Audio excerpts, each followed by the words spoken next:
So I'm making this video to tell a story of how we started in S-DELI.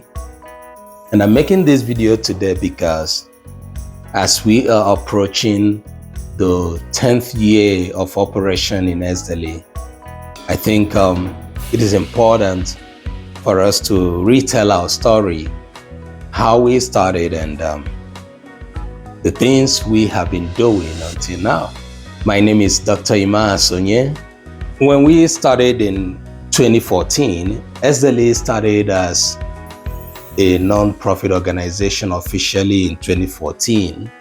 The activities that led to the starting, I would say, started in 2013 when I started writing the vision down, and it kept coming, it kept flowing, and I was writing down. What was in my head was to write the vision down, remembering the scripture about Daniel where he says, seal this vision, write it down so that they that hear it, that see it, will run with it. That was it. So in 2014, we started doing a whole lot of outreaches in the Nigerian deaf community. One of the outreaches that we had was in School for the Deaf of Ekata Orodo. That was in early 2015. Before then, we had a series of meetings with parents of deaf students that are in school.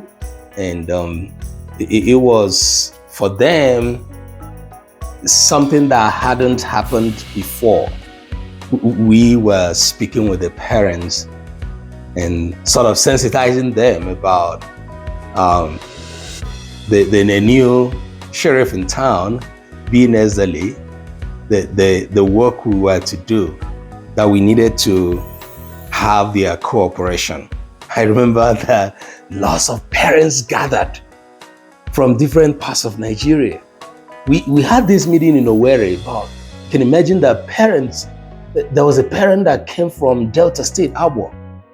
Man, it was exciting. And parents were excited too. And so we started all this sensitization and all of them. In 2015, we went to the school with a group of medical personnel and students and graduates from different disciplines.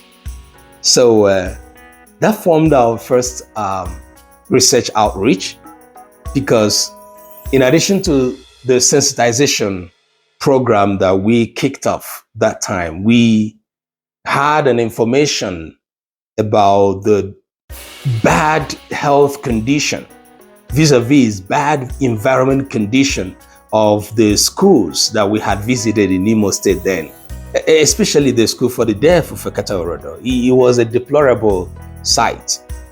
So we, in addition to the story we heard from the school management, we decided to conduct some health screening. So we made a decision that we were going to offer free medical services and then conduct health screening. And you may have heard several times we have reported this finding, that the screening we conducted eventually yielded a very fabulous result that we never knew, whereby up to 70% of the students that we interviewed and screened had reported being sexually abused, and up to 71% of them were diagnosed of sexually transmitted diseases. So this became the first eye-opener in the work that we were to do. We were like, wow. So, but what stood out for us is that most, if not all, of these students reported that their parents didn't know of the experience they had had. And some of them as well happened at home, while some happened in school. So it became a campaign for us. We decided to take this campaign to other schools. So 2014, 2015, we were in the business of writing letters to schools for the deaf, government schools, trying to obtain permissions to go to their school for our community engagement program, coupled with the free medical service. So we're doing all of this. Fortunately, we got this approval from the School for the Deaf, Abuja, Kuje, Abuja in 2016. That was in 2015. So in 2016, we prepped for the program. It was one of the most beautiful things that we have experienced in this project. 2016, we were in School for the Deaf, in the School for the Deaf, Abuja. We came with Ann Swanson from the state of New Mexico. By then, I was already living in New Mexico.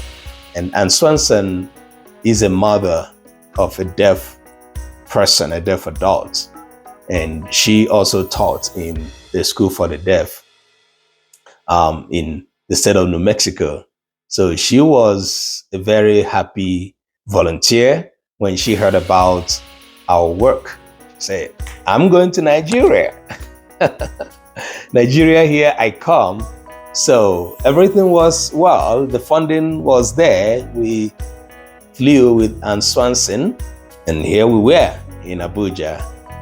The program was well planned, very much well planned. The logistics was there. I reserve very special thanks to Reverend Simeon Afolabi of the First Love Assembly for his magnanimous support since the beginning of this project S-DELI, which today has become Project S-DELI, Project Indigenous Handsome Voices, touching lives across the world. I want to thank you, sir, for the profound support you've given to this project from the beginning. And I don't know the things you've done if without them we would have gotten to the place we are today. From nowhere, we got a Sienna vehicle from the church. Reverend Simeon Afolabi made sure that we had transportation. From all across the states of Nigeria, we gathered volunteers that were from different fields of study.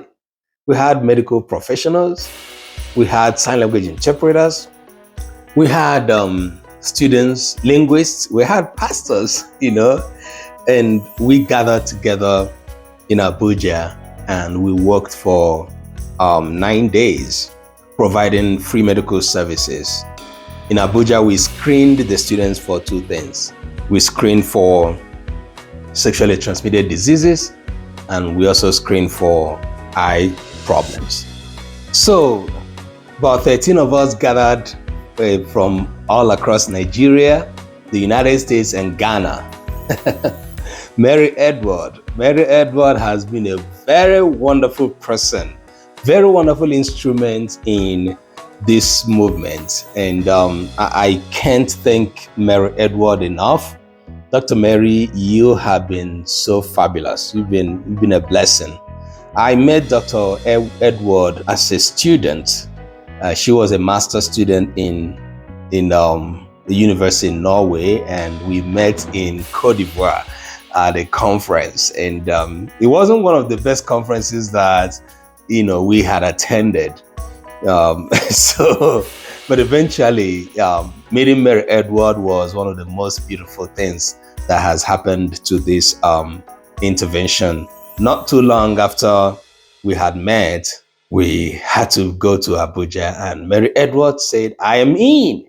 So she came down from Ghana. We were in Abuja together. So School for the Deaf, Kuje Abuja event was a very powerful one. We screened the students for sexually transmitted disease. the results we had wasn't as terrible or as bad as the results from the School for the Deaf of Ekata Orodo.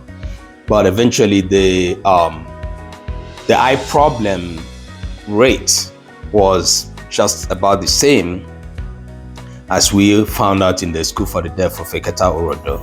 So eventually, before we went to Abuja, we had done the same programs, screening for eye problems in Orodo. And we had given out eyeglasses to students and their teachers. So we had so many more glasses remaining when we were going to the School for the Deaf, Kuje, Abuja. Eventually, there were lots of eye problems too. The students were given glasses after screening. Parents too, teachers received as well. And that was where we found Nelson Igele, who was gifted in designing buildings with paper, doing very beautiful works. Behind the principal of the Junior Secondary School for the Deaf, Pasali, we saw this gorgeous building sitting, and we inquired, man, who made this? And she said it was one of the ex-students. By then, Nelson had left school. He had finished JS3. The story became a little bit complicated, but we had to dig and dig. Eventually, we brought Nelson to the school. We saw this young boy, handsome, and eventually he was one that made the building. He came back with other buildings, came with a father, and that was how Nelson's story began. There were some other students we also discovered. We discovered Sarah, who was a very good artist, and the other student that I can't remember his name, who was a good shoemaker. He was making shoes in school. So first of all, we supported these students with some little money, and Nelson, we picked up on him, started by, and Swanson gave him some money to go do some medical checkups, because there was a story of he being very ill at that time, and the illness prevented him from continuing school. So we picked him up. So we started monitoring Nelson, sponsored his senior secondary school certificate examination, sponsored his university matriculation examination. But the first thing we decided to do was to tell a story about these deaf students so that the world could hear and possibly sponsor them. But the response was not as we expected, but we kept on pushing, we kept on telling their story. We published them in our yearly magazines. But anyway, we started raising small funds to support them. Since we didn't get as much fund as we expected, we picked on Nelson, ensured that he was tutored, arranged for private tutor. One of the volunteers by name Courage, thank you Courage for doing that. He undertook the project of teaching Nelson, and then that was how eventually along the line there was an opening at the Enugu State University of Science and Technology, and Nelson was admitted to do his dream course, architecture. I'm not sure of any other profoundly deaf person in Nigeria who is a professional in the area that Nelson is studying currently. If our statistics or if our findings are right, Nelson might be, when he graduates in the next few months, he might be the first profoundly deaf person to be an architect. Nelson became deaf as a child.